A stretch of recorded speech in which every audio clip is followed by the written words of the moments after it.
Okay, hi. This is Thomas. Hi, Thomas. Thomas has intermittent pain in his hands when he writes. Okay. Although he doesn't actually have any symptoms now. Okay. So I'd like you to have a look at him, please. Okay. Hello, Thomas. My name's Emma. I'm one of the doctors, and I've been asked to have a look at your hands because I understand they're sometimes painful. Is that right? Yeah. Do you have any pain today at all? No. Okay. None. And is there anything at the moment that causes you pain? Writing. Okay. And is this your mum that you brought with you? Yeah. Is that okay with you Yes, if I that's just have a fine. look at his hands?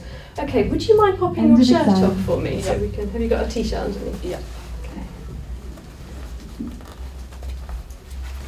So, can you manage? Okay.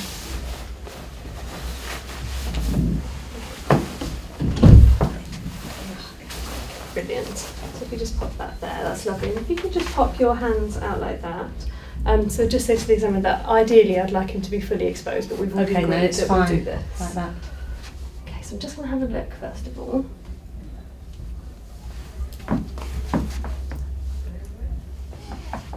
Just have a look at the back of your elbows.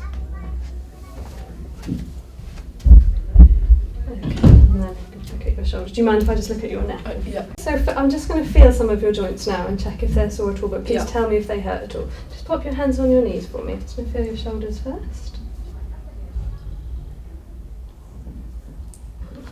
Great. Perfect. So this is Thomas. He's a 13-year-old boy who's presented with pain whilst writing, though he doesn't have any current pain.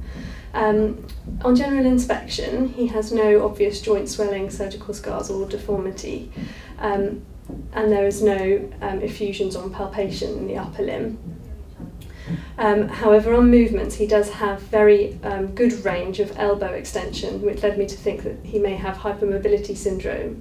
On testing the specific moves for demonstrating hypermobility, he did indeed demonstrate these. So I believe that he may have hypermobility syndrome.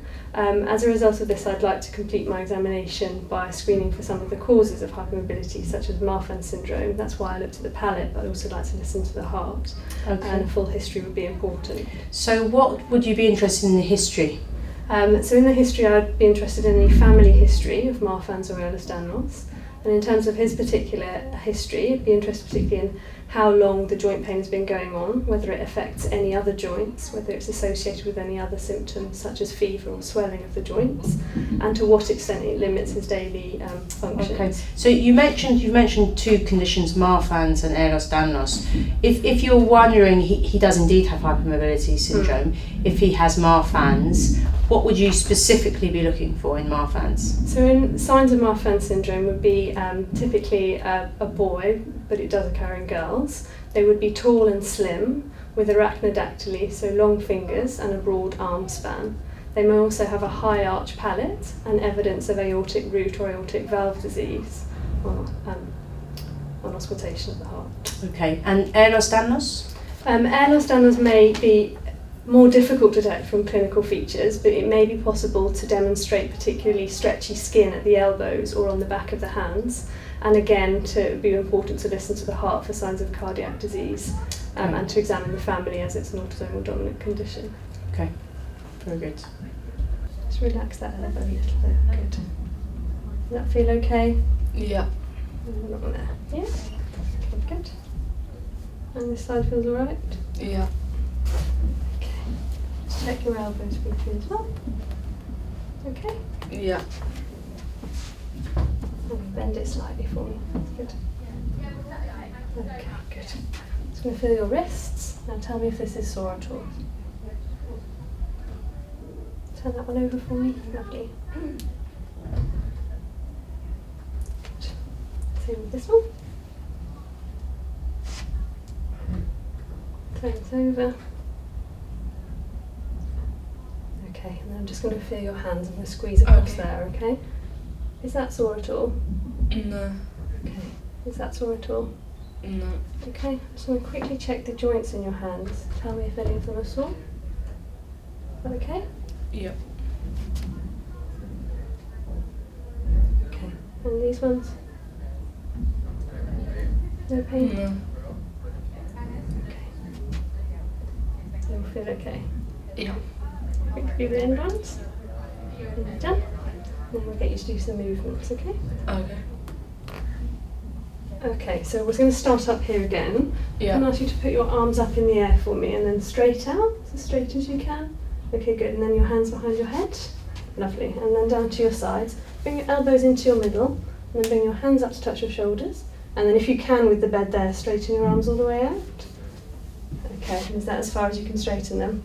Yeah. Okay, and then can you put them behind your back like that? That. Yeah, okay, that's brilliant. And then with your wrists, can you put them back like that? And then put them down. Okay, lovely. And then can you just show me yourself making a fist? Good. And then relax them. Then with each hand, can you just show me doing this movement? Okay, good. And there.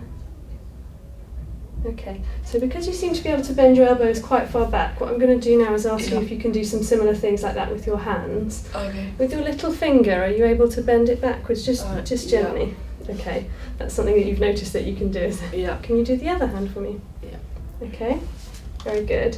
And then with your thumb, so bringing it forwards towards your wrist. How Yeah. far can you get it? So you can touch your arm. Okay, can you show me that side? Okay. And then perhaps with you standing up so we can really see your elbows. Is that okay? Just straighten your arm out for me. Okay. Good. Okay, very good. Just relax. And then I'm going to ask you to bend down and touch your toes. Is that okay? Do you have any pain in your back at all? Oh, no. No? Is that alright? So if you bend down and touch the floor for me. Okay, good. And then your legs are covered by your trousers at the moment, but if you try to bend your legs like you do with your arms really straight, Yeah. do they go like your arms do, or not really? Very slightly. Slightly. Okay, great. Hop back up on the bed. I just wonder if I could just have a little look in your mouth. Okay, perfect. That's fine. Thank you very much. So I'd like to complete my examination by doing a full Gauss screen of the spine, gait and lower limbs, and also listening to the heart for any aortic or mitral regurgitation.